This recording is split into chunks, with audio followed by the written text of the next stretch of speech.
Assalamualaikum warahmatullahi wabarakatuh. Bismillahirrahmanirrahim.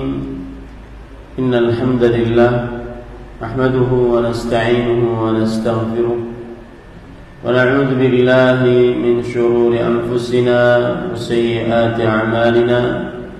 Man yahdihillahu fala mudilla lahu wa man yudlil fala hadiya lahu. وأشهد أن لا إله إلا الله وحده لا شريك له وأشهد أن محمدا عبده ورسوله. يا أيها الذين آمنوا اتقوا الله حق تقاته ولا تموتن إلا وأنتم مسلمون. يا أيها الناس اتقوا ربكم الذي خلقكم من نفس واحدة وخلق منها زوجها وبث منهما رجالا كثيرا ونساء واتقوا الله الذي تساءلون به والأرحام إن الله كان عليكم رقيبا. يا أيها الذين آمنوا اتقوا الله وقولوا قولا سديدا يصلح لكم أعمالكم ويغفر لكم ذنوبكم ومن يطع الله ورسوله فقد فاز فوزا عظيما. أما بعد فإن أصدق الحديث كتاب الله وأحسن الهدي هدي محمد صلى الله عليه وعلى آله وسلم وشر الأمور محدثاتها وكل محدثة بدعة وكل بدعة ضلالة وكل ضلالة في النار. Alhamdulillah, kita bersyukur pada Allah Subhanahu wa ta'ala pada hari ini, hari Sabtu sore, hari yang ke-19 dari Ramadan 1445 Hijriah. Kita dimudahkan oleh Allah Subhanahu wa ta'ala untuk kembali duduk bersama di dalam Musalla Imam Nawawi, Paringin, Balangan, Batu Mandi, dalam sebuah kajian Islam ilmiah dengan tema Hifdzu Janahit Tauhid, menjaga tauhid. Salawat dan salam semoga selalu Allah berikan kepada Nabi kita Muhammad sallallahu alaihi wa ala alihi wasallam, pada keluarga beliau, para sahabat, serta orang-orang yang mengikuti beliau sampai hari kiamat kelak. Dengan nama-nama Allah yang husna dan sifat-sifat yang mulia, kita berdoa, Allahumma inna nas'aluka ilman nafi'an wa rizqan tayyiban wa amalan mutaqabbala, Allahumma amin. Ahibati fillah, a'zanillahu iyyakum, jamaah musalla Imam Nawawi yang saya cintai karena Allah.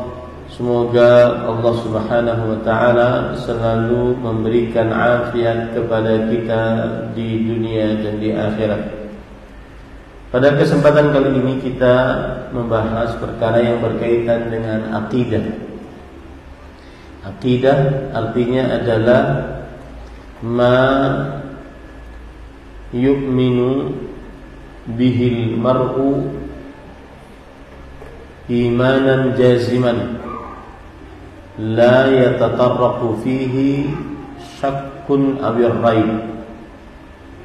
Artinya sesuatu yang diimani oleh seseorang dengan keimanan yang teguh, tidak ada sedikit pun keraguan dan kebimbangan di dalamnya. Itulah yang disebut dengan akidah. Dan pada sore hari ini kita belajar tentang akidah. Dan pelajaran tentang akidah lebih afdal daripada seluruh pelajaran yang ada di dalam agama Islam, lebih afdal dari pelajaran ibadah, lebih afdal dari pelajaran muamalah, lebih afdal dari pelajaran adab dan akhlak. Bahkan para ikhwah yang dirahmati oleh Allah Subhanahu wa taala,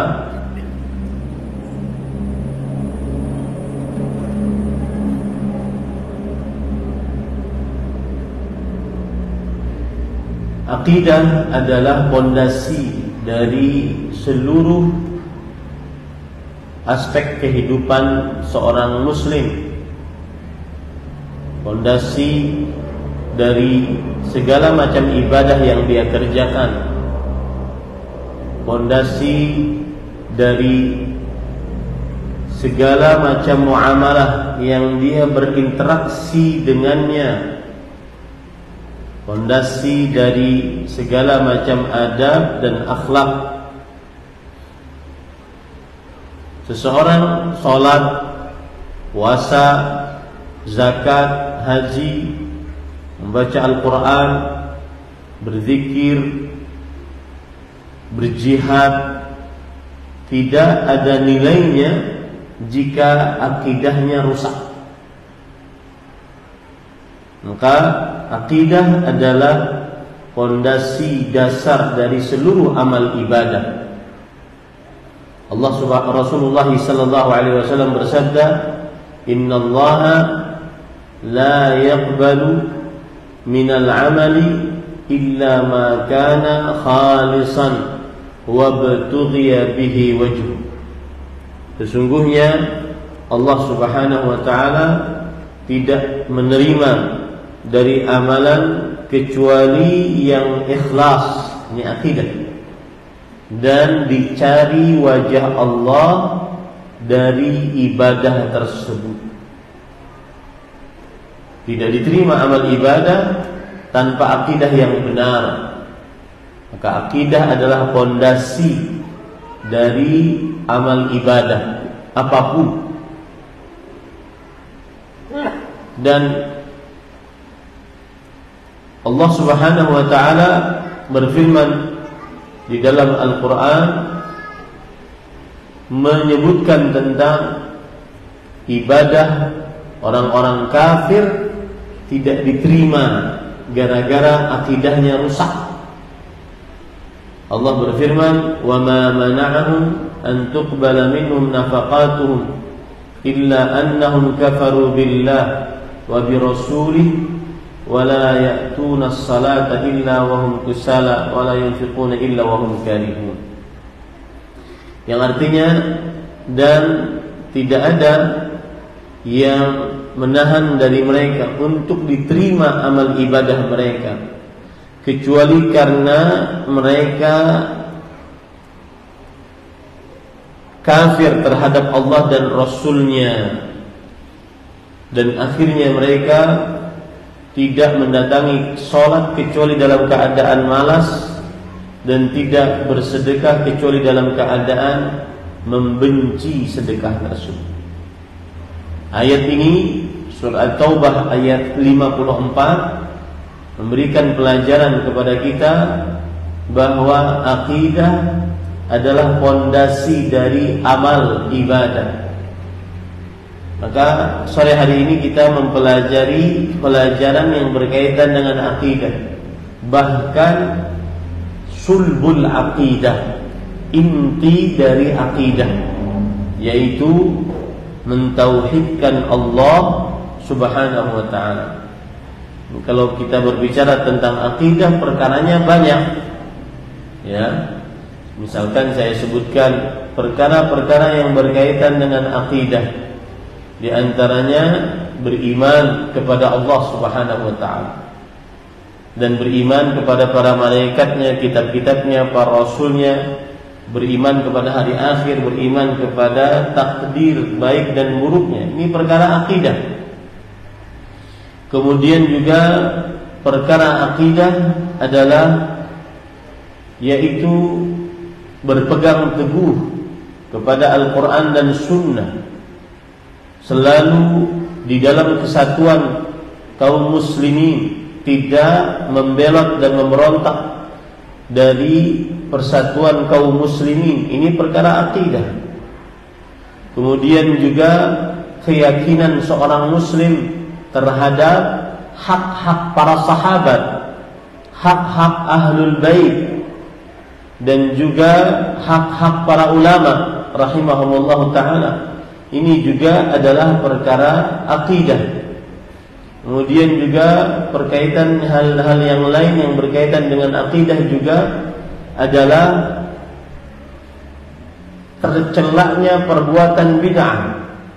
Ini juga perkara akidah. Yang berkaitan dengan akidah juga perkara kepemimpinan dalam Islam, hak-hak para pemimpin, kewajiban para rakyat.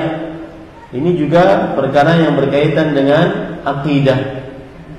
Maka itu semua lebih afdal belajar itu daripada belajar ibadah, muamalah, adab dan akhlak. Meskipun mempelajari ibadah, muamalah, adab dan akhlak hukumnya juga wajib. Tapi kalau berbicara afdaliyah, lebih utama, maka dia lebih utama membicarakan perkara akidah. Oleh karena itu, setiap kajian yang membicarakan tentang akidah harus lebih semangat untuk digalakkan dan dihadiri dan diadakan. Karena akidah adalah fondasi dasar amal ibadah kepada Allah Subhanahu wa ta'ala. Dan pada sore hari ini kita berbicara tentang inti dari akidah. Jadi akidah itu banyak, bagaikan bulatan begitu, akidah isinya semua. Inti dari akidah adalah tauhid. Makanya tema kita menjaga tauhid. Dan tauhid adalah inti akidah. Apa pengertian tauhid? Secara bahasa, tauhid diambil dari kata Arab wahada yuwahidu tauhidan, dan artinya adalah ja'alahu wahidan, menjadikannya esa, tunggal, satu. Tauhid juga berarti al-infirad, menyendiri. Tauhid juga berarti al-wahdah, tersendiri. Itu arti tauhid secara bahasa. Ini disebutkan oleh para ulama, di antaranya oleh Ibnu Faris dalam kitabnya Maqayisul Lughah, dan oleh Al-Asfahani dalam kitabnya Al-Mufradan fi Gharibil Quran. Ini arti tauhid secara bahasa, menjadikan sesuatu satu, esa, tunggal, menyendiri. Adapun tauhid secara istilah syariat disebutkan oleh para ulama rahimahumullah, di antaranya Imam Ibnu Qayyim Al-Jauziyah dalam kitabnya Syifaul Alim. Beliau mengatakan ifradullahi subhanahu bima yakhtassu bihi minar rububiyyati wal uluhiyyati wal asma'i was sifat. Yang artinya menjadikan Allah yang maha suci satu-satunya dengan kekhususan yang dimilikinya, baik itu rububiyah, penciptaan, pengaturan, kekuasaan, atau uluhiyah, ibadah, pengabdian diri seorang hamba kepada Allah, atau asma dan sifat, nama-nama dan sifat-sifat Allah Subhanahu wa ta'ala. Nama-nama Allah yang husna dan sifat-sifat Allah yang ulia. Itulah yang disebut dengan tauhid, menjadikan Allah Subhanahu wa ta'ala satu-satunya dengan kekhususan yang dimilikinya. Kekhususan yang dimiliki oleh Allah Subhanahu wa ta'ala ada 3. Ar-rububiyah yang maknanya adalah penciptaan, pengaturan, kekuasaan, dan al-uluhiyah yaitu ibadah dengan segala macam jenisnya, baik ibadah lisan, berzikir, berdoa, amar ma'ruf, nahi munkar, memberi nasihat, atau ibadah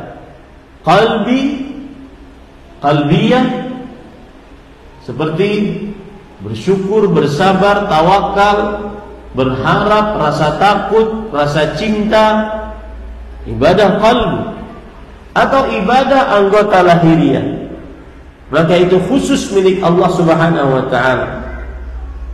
Inilah tauhid dan asma wa sifat, yaitu nama-nama Allah yang husna dan sifat-sifatnya yang ulia. Itulah yang disebut dengan tauhid. Sekali lagi, tauhid adalah menjadikan Allah yang maha suci memiliki kekhususan yang khusus milik Allah Subhanahu wa ta'ala. Nah, itulah yang kita ingin jaga. Itulah yang kita ingin jaga.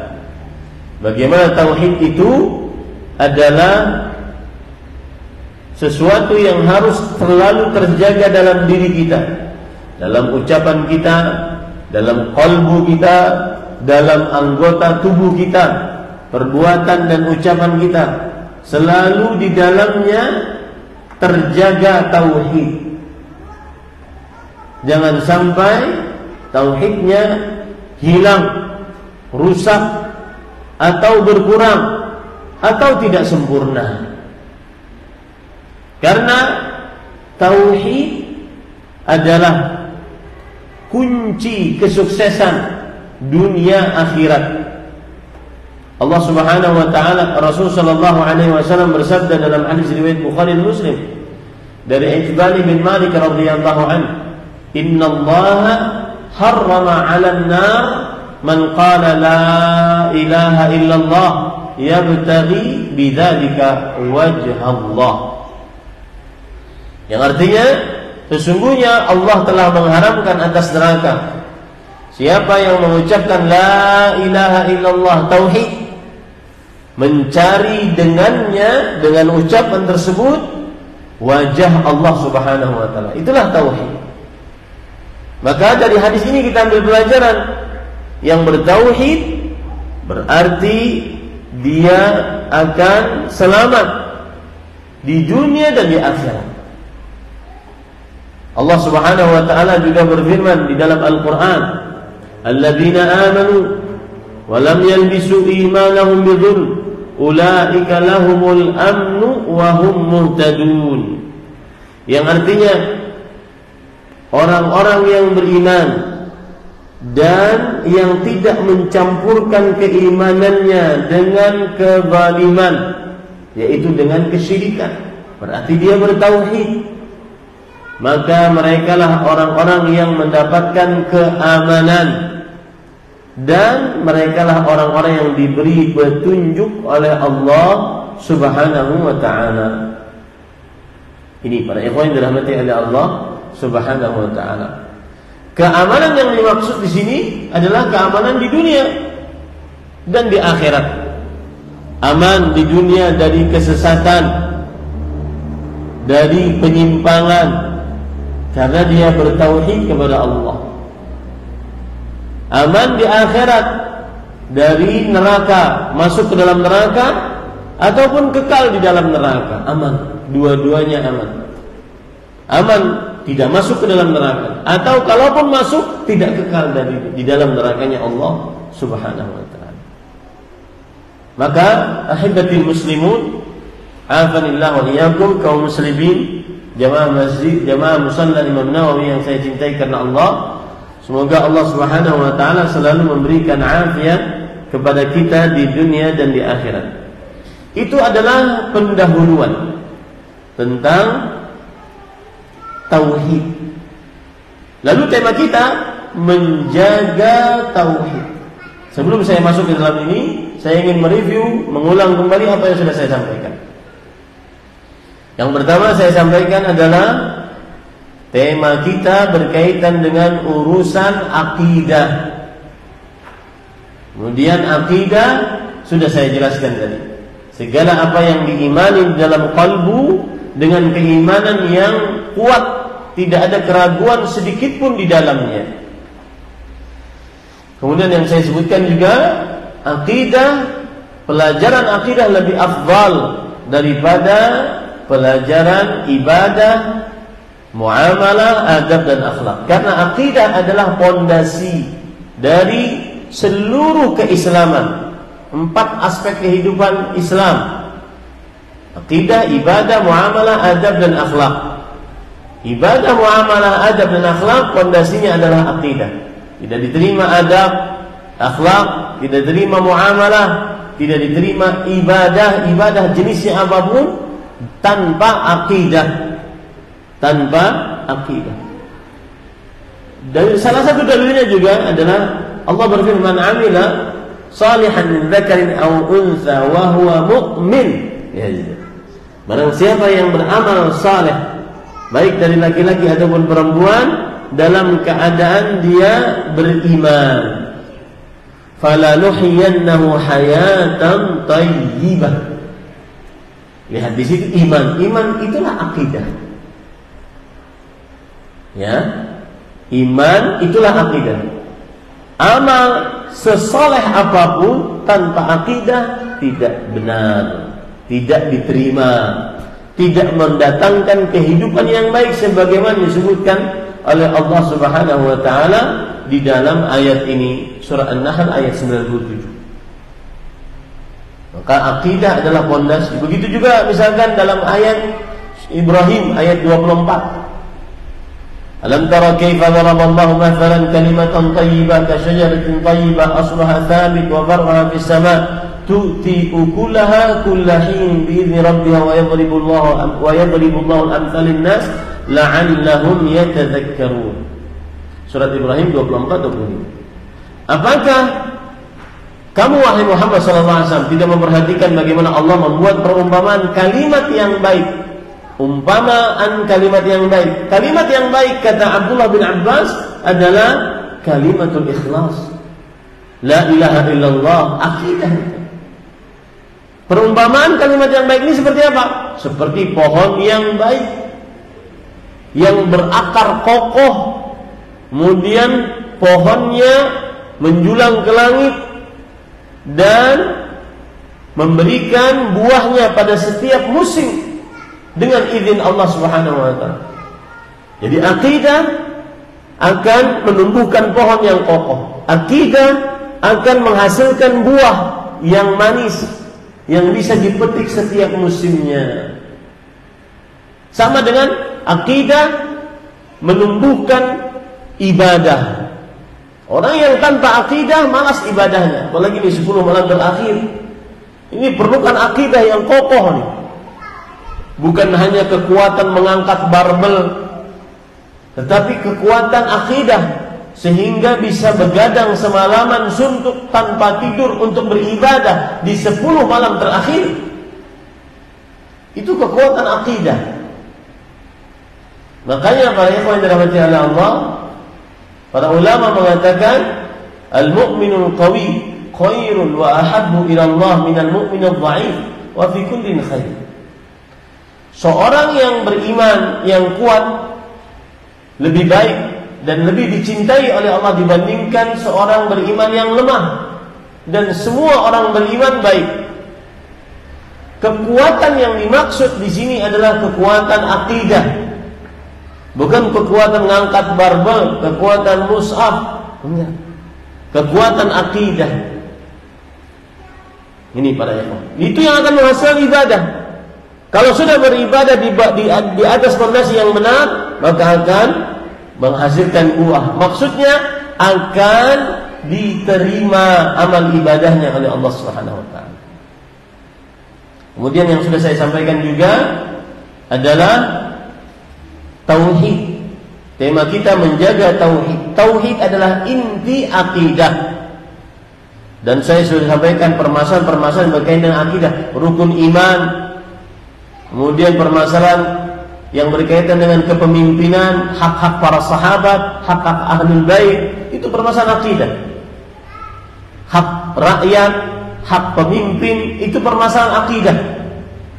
Kemudian yang saya lupa belum disebutkan, termasuk permasalahan akidah adalah masailul iman, permasalahan-permasalahan yang berkaitan dengan keimanan. Apa hukum pelaku dosa besar? Apa hukum orang yang mati dalam keadaan berzina, kadang awal di lapas? Apakah dia muslim, tidak muslim? Disenggerlakan pengurusan jenazahnya secara Islam atau tidak? Itu urusan akidah. Orang maling kotak amal dipukulin sampai mati, itu urusan akidah, bukan urusan fikih ibadah. Itu namanya disebut masalah iman, hukum murtakibil kabirah, hukum pelaku dosa besar, itu perkara akidah. Nah, inti dari perkara-perkara akidah yang banyak adalah tauhid. Bahkan tidak bermanfaat akidah seseorang tanpa tauhid. Tidak bermanfaat tauhid seseorang, akidah seseorang tanpa tauhid. Kemudian saya sudah jelaskan tadi pengertian tauhid, ya. Dan itulah yang ingin kita jaga. Apa pengertian tauhid? Secara bahasa al-infirad, al-wahdah, ja'alahu wahidan, sendirian, esa, tunggal, menjadikan dia satu-satunya. Pengertian secara istilah syariat yaitu adalah ifradullah subhanahu bima yakhtassu bih, menjadikan Allah satu-satunya yang memiliki kekhususan dengan kekhususannya. Kekhususan Allah ada 3, rububiyah, yaitu Allah subhanahu wa ta'ala memiliki kekuasaan penciptaan pengaturan yang esa, tidak dimiliki oleh selain Allah subhanahu wa ta'ala. Kemudian yang kedua, al-uluhiyah, ibadah, itu milik Allah subhanahu wa ta'ala. Dari mulai sholat, puasa, zakat, haji, berjihad, baca Quran, berdoa, berzikir, bantu orang tua, berbakti kepada orang tua, berbuat baik kepada tetangga, kemudian memuliakan tamu, menghormati yang tua, menyayangi yang muda, itu semua ibadah. Ibadah itu khusus milik Allah Subhanahu wa ta'ala. Itu yang harus kita jaga. Lalu Ustaz, apa yang Ustaz akan sampaikan pada kesempatan kali ini? Yang akan saya sampaikan adalah wasail, sarana-sarana yang merusak tauhid. Kalau orang menjauhi sarana-sarana ini, akan terjaga tauhidnya. Kalau orang menjauhi sarana-sarana ini, akan terjaga tauhidnya. Dan sebelumnya saya ingin sebutkan dulu beberapa pendahuluan lagi. Tauhid adalah akidah yang merupakan fitrahnya manusia. Siapapun manusia, bapak ibunya beragama apapun, maka fitrahnya adalah bertauhid. Ini poin. Tauhid adalah yang merupakan fitrah manusia. Siapapun manusianya, bapak ibunya beragama apapun, maka ketika dia lahir, dia berfitrah tauhid. Apa dalilnya? Surat Ar-Rum ayat 30. Allah Subhanahu wa ta'ala berfirman, "Fa'aqim wajhaka lid-din hanifa, fitratallahi allati fatara an-nasa 'alayha, la tabdila li khalqillah, dzalika ad-dinul qayyim walakinna aktsara an-nasi la ya'lamun." Tegakkanlah wajahmu untuk agama Allah yang lurus. Maksudnya bertauhid. Lid-dini hanifa, untuk beramal ibadah yang hanifah, yang lurus, yaitu tauhid hanya kepada Allah Subhanahu wa taala. Itu adalah fitrah yang Allah Subhanahu wa taala fitrahkan atasnya manusia. La tabdila li khalqillah. Tidak ada pergantian di dalam penciptaan Allah Subhanahu wa taala. Dzalika dinul qayyim. Tauhid itu adalah ajaran yang lurus, walakinna aktsaran nasi la ya'lam. Tapi kebanyakan manusia tidak mengetahuinya. Ini para ikhwan. Bahkan nabi pertama, makhluk pertama, nabi pertama, Adam alaihissalam di atas tauhid. Allah berfirman dalam surah Al-A'raf ayat 23. Rabbana zalamna anfusana wa illam taghfir lana tarhamna lanakunanna minal khasirin. Ini Nabi Adam ucapkan kapan? Ketika beliau dikeluarkan dari surga beserta Hawa alaihissalam, dan beliau langsung meletakkan fitrahnya, yaitu tauhid, dengan berdoa kepada Allah, bertaubat kepada Allah. Rabbana zalamna, wahai Rabb kami telah berbuat zalim kepada diri kami sendiri. Wa illam taghfir lana wa tarhamna lanakunanna minal khasirin. Jika engkau tidak mengampuni kami dan tidak merahmati kami, sungguh kami akan benar-benar termasuk orang-orang yang merugi.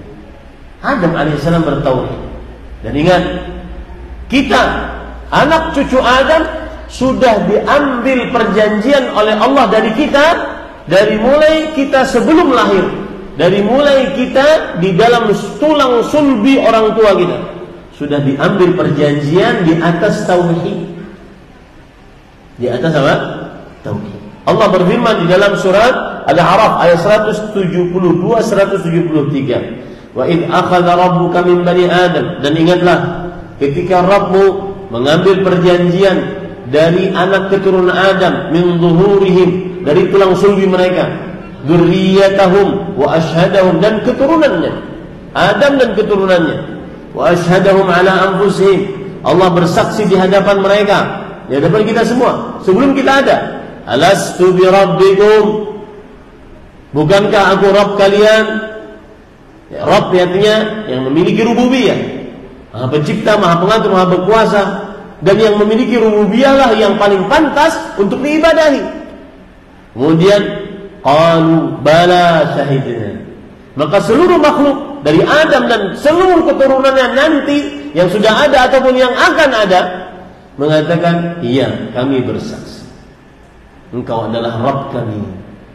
An taqulu yaumal qiyamah inna kunna an hadza ghafilin. Tapi nanti kalian di hari kiamat akan mengatakan, kami lalai akan hal ini.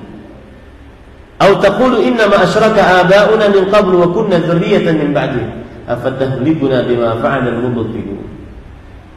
Dan para ikhwan yang dirahmati oleh Allah Subhanahu wa taala, inilah yang disebut oleh para ulama mitsaqan ghalidhan. Ya. Inilah yang disebut oleh para ulama perjanjian yang kokoh. Mitsaq. Mitsaq itu adalah perjanjian yang agung, dan Allah Subhanahu wa taala tidak memakai kata mitsaqan kecuali ghalidhan, kecuali untuk dua hal. Tauhid, perjanjian antara seorang hamba dengan Allah, dan yang kedua pernikahan. Makanya kalau ada orang selingkuh, suami selingkuh, itu berarti dia sudah mengkhianati sebuah perjanjian yang agung. Saya sering sebut, perselingkuhan adalah pengkhianatan terhadap perjanjian yang agung terbesar kedua setelah kesyirikan. Ya, perselingkuhan adalah sebuah pengkhianatan terbesar terhadap perjanjian yang agung yang kedua setelah kesyirikan. Kalau ada orang berbuat kesyirikan, maka itu dia telah mengkhianati perjanjian yang agung, mitsaqan ghalidhan. Kalau ada orang berkhianat dengan berselingkuh, berarti dia mengkhianati perjanjian yang agung yang kedua setelah kesyirikan. Allah berfirman dalam surah An-Nisa ayat 21 tentang mitsaqan ghalidhan. Kemudian juga Allah Subhanahu wa taala berfirman di dalam surah Al-Ahzab ayat 7, mitsaqan ghalidzan, tentang tauhid. Itu dalilnya. Ya. Surah mitsaqan ghalidzan, surah An-Nisa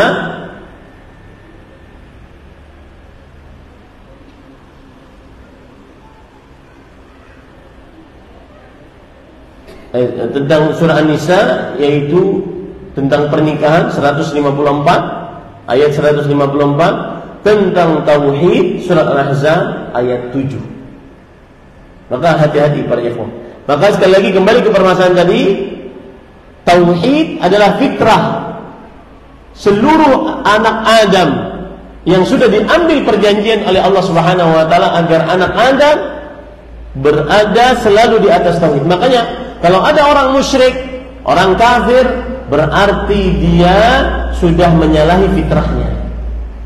Rasulullah sallallahu alaihi wasallam bersabda, "Kullu mauludin yuladu 'ala al-fitrah fa abawahu yuhawwidani aw yunassirani aw yumajjisani."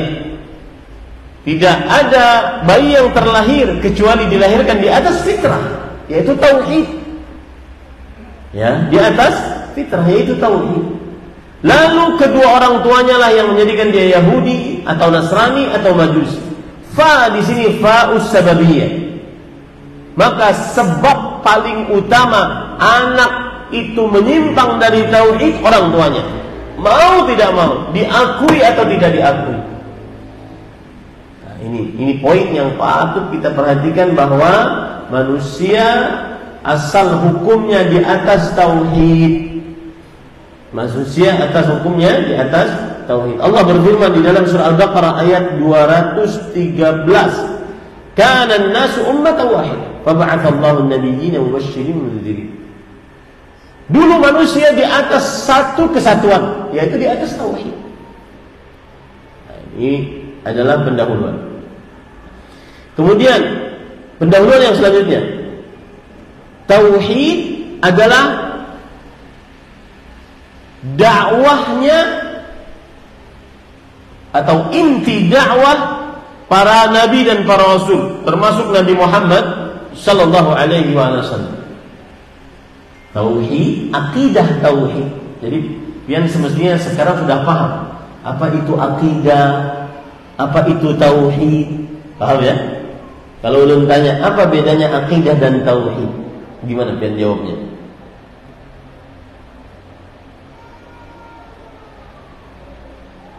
Nah, tauhid adalah bagian dari akidah. Paham?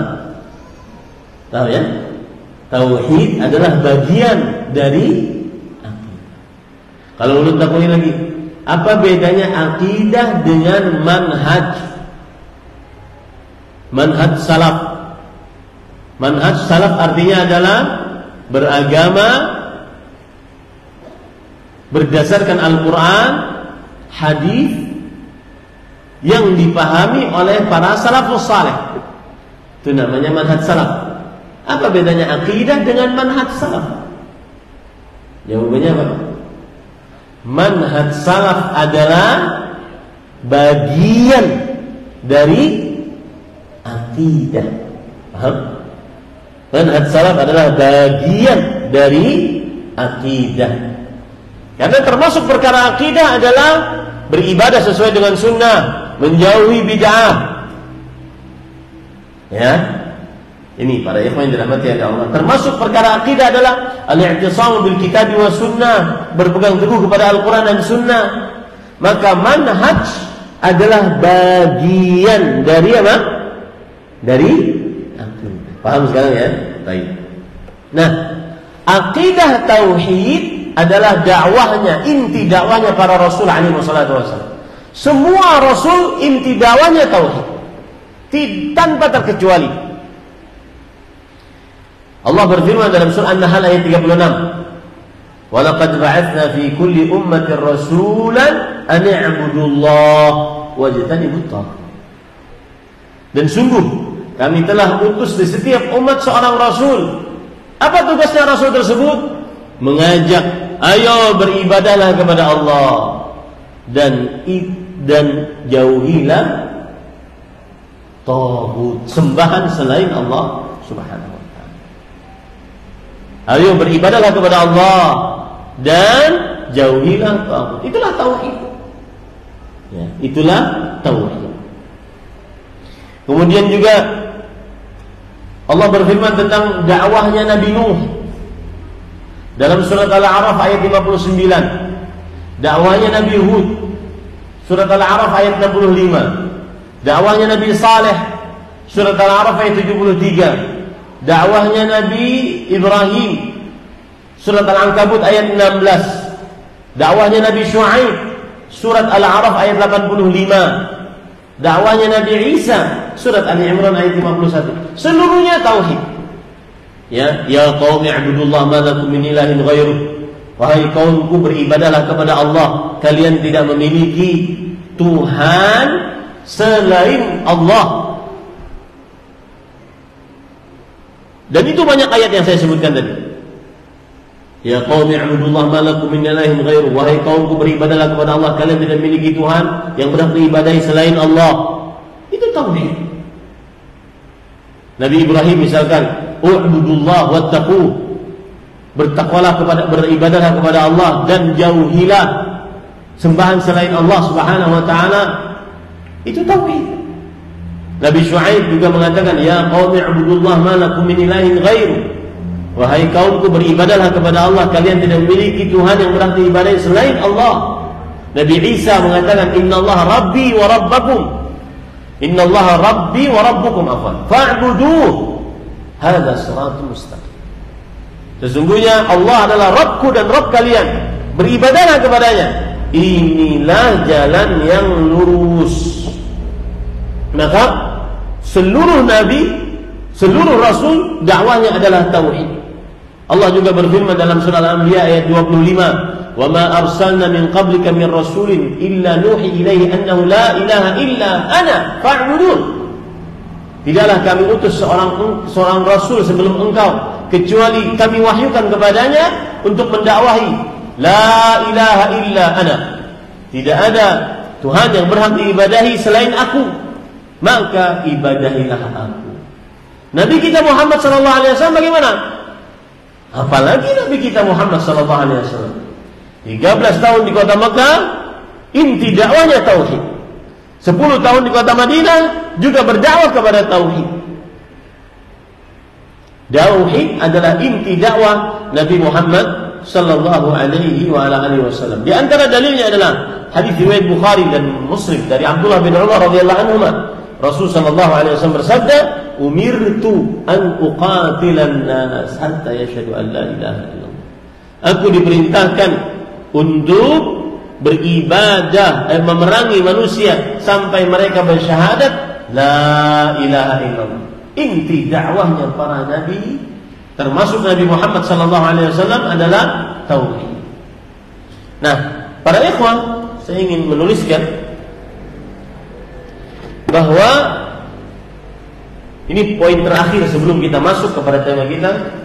Tauhid rukunnya ada 2.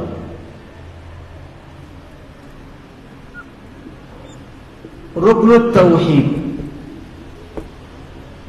la ilaha, kemudian illallah. Rukun artinya adalah mahiyatus syai', inti sesuatu. Atau bahasa usul fikihnya, ma la yatimu illa bihi, sesuatu yang tidak sempurna kecuali dengannya. Maka ketika kita katakan rukun tauhid, berarti inti dari tauhid. Tidak sempurna tauhid kecuali dengan rukun ini. Dan rukun tauhid ada 2. Yang pertama, la ilaha, yaitu rukun an-nafyu, yang artinya peniadaan. Apa maksudnya peniadaan? Meniadakan Tuhan yang berhak diibadahi selain Allah. An-nafyu, harus ada nafyu. Nanti turunan dari nafyu ini adalah bara, berlepas diri dari kesyirikan dan pelaku-pelakunya. Ini turunan dari nafyu. Makanya tidak boleh seseorang yang bertauhid menyerupai orang-orang musyrik, Yahudi, Nasrani. Kenapa? Karena dia rukun dari tauhid. Jadi turunan dari nafyu, meniadakan Tuhan selain Allah, adalah berlepas diri dari orang-orang yang mensyirikkan Allah Subhanahu wa taala. Peniadaan. Meniadakan apa? Tuhan yang berhak diibadahi selain Allah. Pada kalimat la ilaha. Kemudian illallah. Illallah adalah rukun al-itsbat, yang artinya penetapan. Apa yang ditetapkan? Menetapkan Tuhan yang berhak diibadahi hanya Allah. Menetapkan Tuhan yang berhak diibadahi hanya Allah Subhanahu wa ta'ala. Maka coba lihat dakwah para nabi tadi. Ulun hapuslah. Lihat dakwah para nabi tadi. Ayatnya misalkan yang surat Al-A'raf tadi ya. Ya qaumi ibudullah ma lakum min ilahin ghairuh. U'budullah. Beribadahlah kalian seluruhnya kepada Allah. Ma lakum min ilahin ghairuh. Kalian tidak memiliki Tuhan siapapun yang berhak diibadahi selain Allah Subhanahu wa ta'ala. Beribadahlah kepada Allah. Kalian tidak memiliki Tuhan yang berhak diibadahi selain Allah. Ulun menetapkan sekarang, u'budullah masuk rukun yang mana? Ini al-itsbat. Al-itsbat. Beribadahlah. Artinya tetapkan ibadah hanya untuk Allah Subhanahu wa ta'ala. Malakum min ilahin ghairuh. Kalian tidak memiliki Tuhan yang berhak diibadahi selain Allah. Ini rukun yang mana? An-nafyu. Meniadakan Tuhan yang berhak diibadahi selain Allah Subhanahu wa ta'ala. Bisa dimaklumi ini para ikhwah? Selalu seperti itu. Contoh yang lain lagi tadi. Allah berfirman dalam surah An-Nahl ayat 36 tadi. Walaqad ba'atsna fi kulli ummatin rasulan an i'budullah wajtanibut taghut. An i'budullah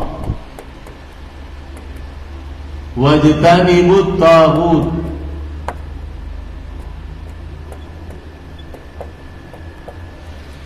Hendaknya kalian beribadah kepada Allah. Ini rukun yang mana? Al-itsbat, penetapan. Dan jauhilah taghut, Tuhan selain Allah. Ini masuk yang mana? An-nafyu, meniadakan Tuhan yang beribadahi selain Allah Subhanahu. Selalu seperti itu.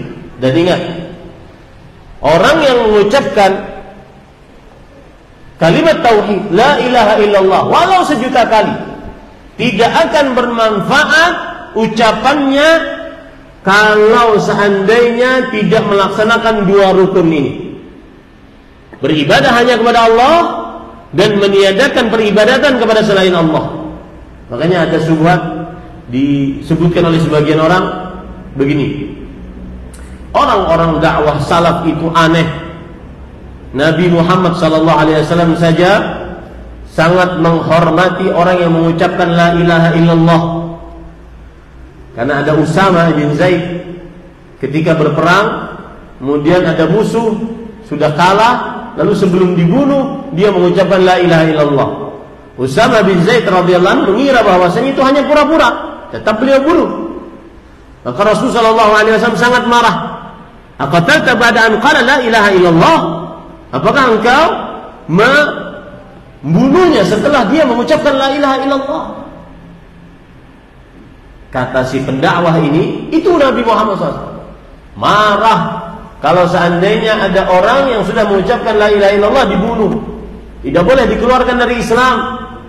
Nah kita ini berzikir selalu, bertahlil selalu la ilaha illallah, kok malah dikatakan kafir? Bertahlil di samping kuburan la ilaha illallah, kok malah dikatakan musyrik? Maka kita katakan tidak ada yang memusyrikkan Anda yang mengucapkan la ilaha illallah di samping kuburan. Tetapi ketika ucapan la ilaha illallah tersebut diucapkan walau 1000 kali, walau 1.000.000 kali, dan Anda sedang berdoa kepada orang yang di dalam kubur, itulah kesyirikan. Karena ucapan la ilaha illallah konsekuensinya dua, yaitu menetapkan, meniadakan sembahan selain Allah, dan menetapkan yang berhak diibadahi hanya Allah Subhanahu wa ta'ala.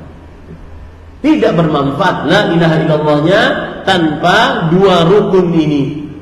Makanya Syekhul Islam Al-Imam Al-Mujaddid Muhammad bin Abdul Wahhab An-Najdi rahimahullah, beliau mengatakan la yanfa'u qawlu ahadin la ilaha illallah walau 100 marrah illam yu'min bisyirkil musyrikin wa kufril kafirin. Tidak akan bermanfaat ucapan seseorang la ilaha illallah walau 100 kali kalau tidak mengimani syiriknya orang musyrik, kafirnya orang kafir. Kalau Ben ditanya, Ben sedang berzikir la ilaha illallah, la ilaha illallah 1.000.000 kali, tapi ketika ditanya bagaimana agamanya kaum Nasrani, maka Ben ragu. Pinanya bubuhannya itu bujur aja, jalannya aja beda. Nggak manfaat la ilaha illallah. Nggak manfaat la ilaha illallah.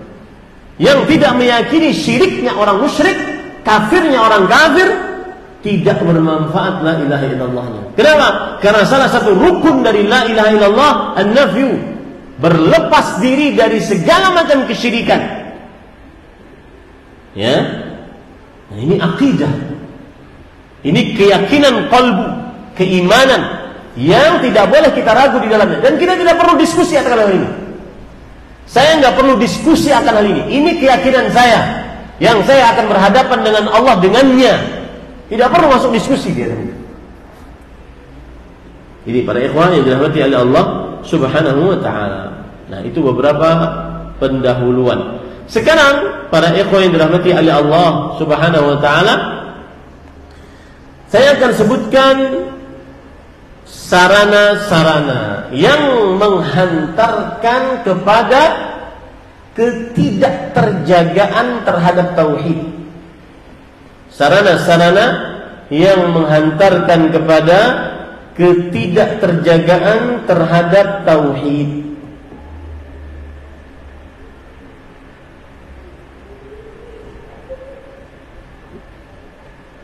Nah, para ikhwah yang dirahmati oleh Allah Subhanahu wa ta'ala, sarana yang pertama, ini sarana ya, bukan berarti itu kesyirikan langsung, enggak. Sarana artinya penyebab yang bisa memasukkan seseorang ke dalam kesyirikan dan kerusakan terhadap tauhid. Tauhidnya tidak terjaga. Yang pertama adalah tentang tawassul.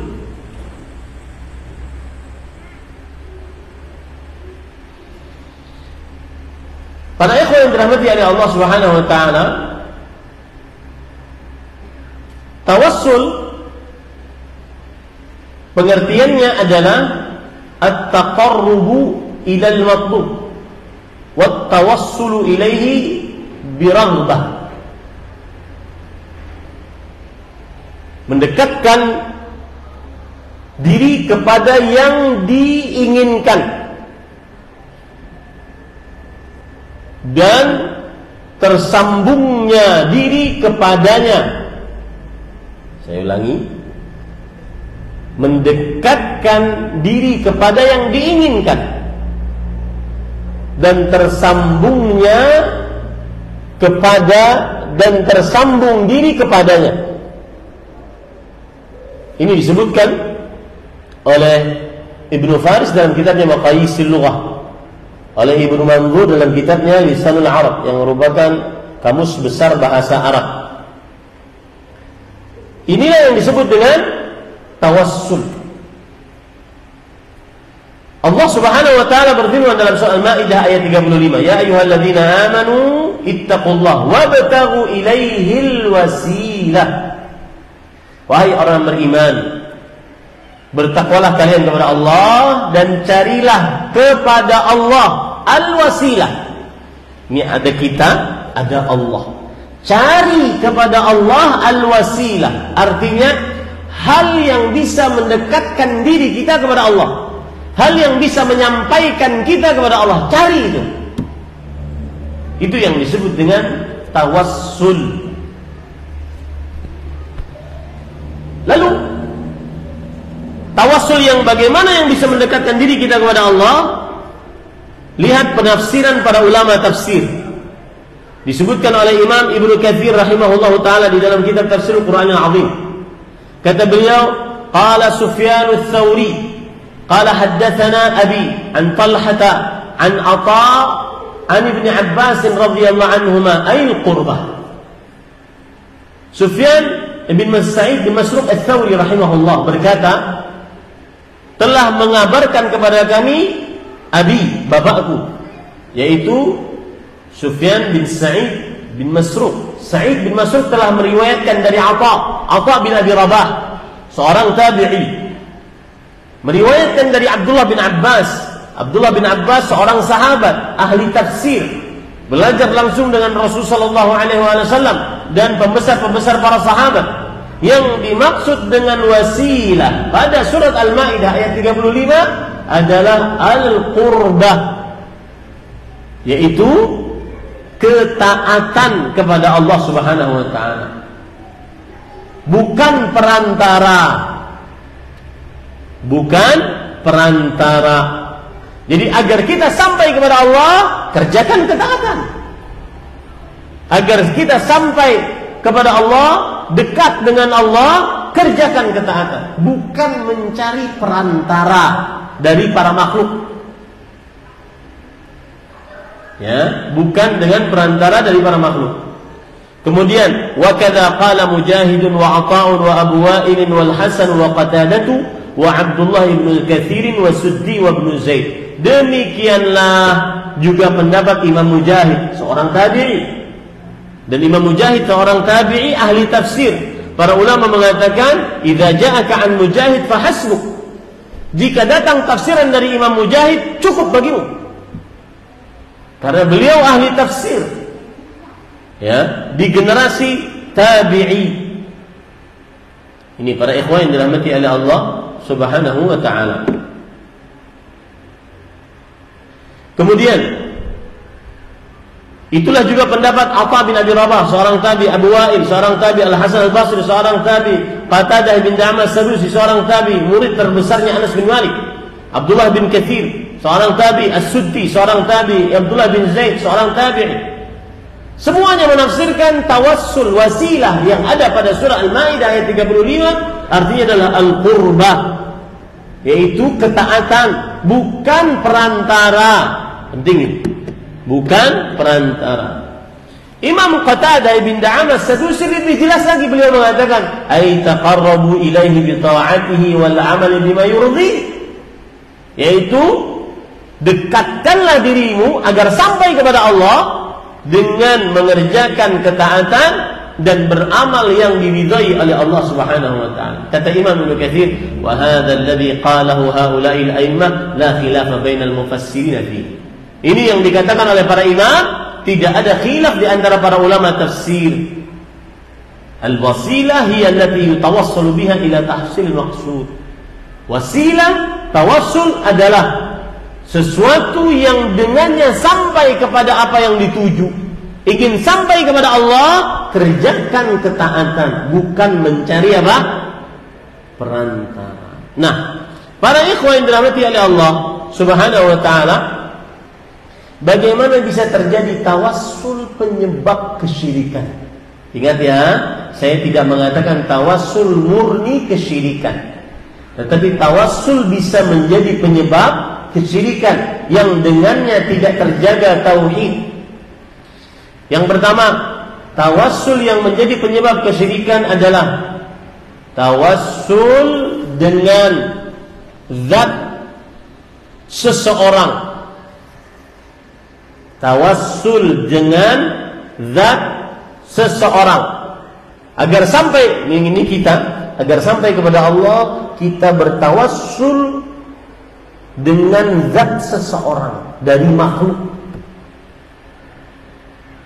Baik itu orang yang masih hidup atau yang sudah mati. Ini adalah termasuk amal yang tidak disyariatkan dan dicela oleh Allah Subhanahu wa taala. Lihat Allah berfirman dalam surah Az-Zumar ayat 3. Ala lillahi dinul khalis. Ingatlah, hanya milik Allah ibadah yang murni. Walladzina takhadhu min dunihi awliya. Orang-orang yang menjadikan, ini orang, ini Allah. Orang-orang yang menjadikan antara dia dengan Allah penolongnya, mengatakan ma na'buduhum illa liyuqarribuna ila Allahi zulfa. Kami tidak beribadah kepada perantara ini, tapi perantara ini tugasnya adalah mendekatkan diri kami kepada Allah dengan sedekat-dekatnya. Allah menyatakan itu adalah perbuatan kesyirikan dan kekufuran. Karena di akhir ayat Allah mengatakan innallaha la yahdi man huwa kadzibun kafar. Allah tidak memberi petunjuk kepada orang yang berdusta dan orang yang kafir. Ini tawassul. Tidak boleh menjadikan perantara antara seseorang dengan Allah. Itu tawassul yang bisa menyebabkan kepada kesyirikan. Paham ya? Seperti misalkan saya beri contoh, wahai Rasulullah, sampaikan hajat saya kepada Allah. Wahai Syekh Fulan, sampaikan hajat saya kepada Allah. Tidak boleh. Ada yang sedikit ilmiah begini.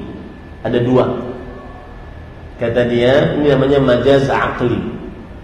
Kata dia, ketika saya mengatakan, bahkan dia berani begini, wahai Rasulullah, berikanlah saya hajat. Kata dia, itu bukan kesyirikan.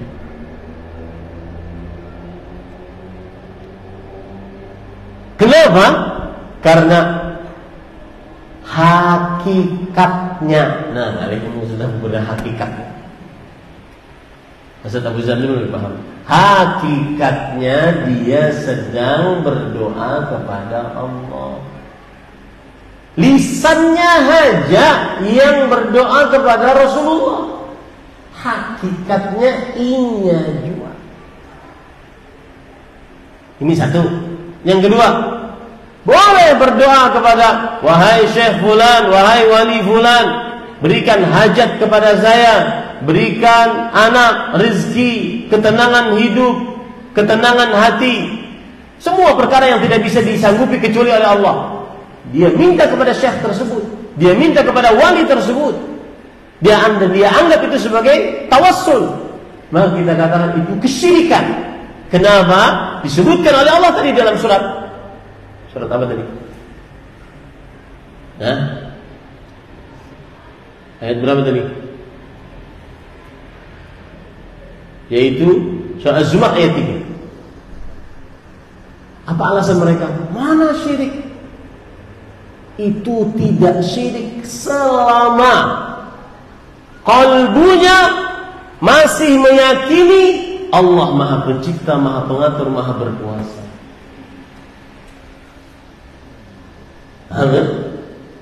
Jadi kadang jangan heran nanti. Makanya penting sekali memaknai la ilaha illallah dengan makna yang benar. Makna yang benar adalah tidak ada yang berhak diibadahi dengan benar selain Allah. Karena mereka nanti berdalih la ilaha illallah maksudnya la mawjuda illallah, tidak ada yang ada kecuali Allah. Atau la qadir 'ala al-ikhtira' illallah, tidak ada yang sanggup atas mencipta kecuali Allah. Itulah la ilaha illallah. Selama hatinya masih seperti itu, meskipun berdoa kepada wali, berdoa kepada nabi, tidak syirik. Ini, ya. Maka kita katakan itulah perbuatan orang-orang musyrik. Sebagaimana disebutkan oleh Allah Subhanahu wa taala dalam surat Az-Zumar ayat 3 dan juga sebagaimana disebutkan oleh Allah dalam surat Saba ayat 37. Nah, ya. Dan kita sebagai seorang yang bertauhid, mudah-mudahan Allah Subhanahu wa taala mewafatkan dia di atas tauhid dan menerima tauhid kita, maka kita tidak berdoa kecuali hanya kepada Allah. Wa idza sa'alaka 'ibadi anni fa inni qarib ujibu da'watad da'i idza da'an falyastajibu li wa liyu'minu bil 'ala syukur. Jika hamba-hambaku bertanya kepadaku tentang aku, maka sesungguhnya aku dekat. Aku mengabulkan doa orang yang berdoa kepadaku jika ia berdoa kepadaku. Berdoa kepada Allah langsung, tidak memakai peran. Jadi gambarannya begini. Ini penyebab kesyirikan yang pertama, tawassul. Tawassul yang benar, tawassul asy-syar'i. Ya, yang benar ada al-muwahhid, ahli tauhid. Kemudian menuju kepada Allah. Dengan cara mengerjakan at-ta'at wal qurbat. Dengan cara mengerjakan ketaatan-ketaatan kepada Allah. Pendekatan diri kepada Allah Subhanahu wa taala. Amal-amal yang diridhai oleh Allah. Mau dekat dengan Allah, ingin dikabulkan doanya, sedekah dulu, baru doa. Salawat dulu, baru doa. Memuji Allah dulu, baru doa. Sebutkan Asma'ul Husna dulu, baru doa. Meminta kepada orang soleh agar mendoakan. Ini sama. Ini tauhid yang sesuai dengan syariat Islam. Ini orang yang bertauhid. Sedangkan at-tawassul asy-syirki adalah di sini al-musyrik. Dia pergi kepada perantara dulu.